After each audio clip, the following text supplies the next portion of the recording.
আপনারা সবাই কেমন আছেন? আমি এবার বছরে ঝুমকা মরিচ লাগাইছিলাম, খুব ফলন।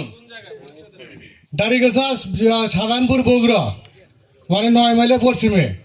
আমার 8-7 শতক জমি, আমি 8.5 মণ মধ্যে মরিচ বিক্রি করছি। আমি 8 দিন পর পর মরিচ তোলা লাগে।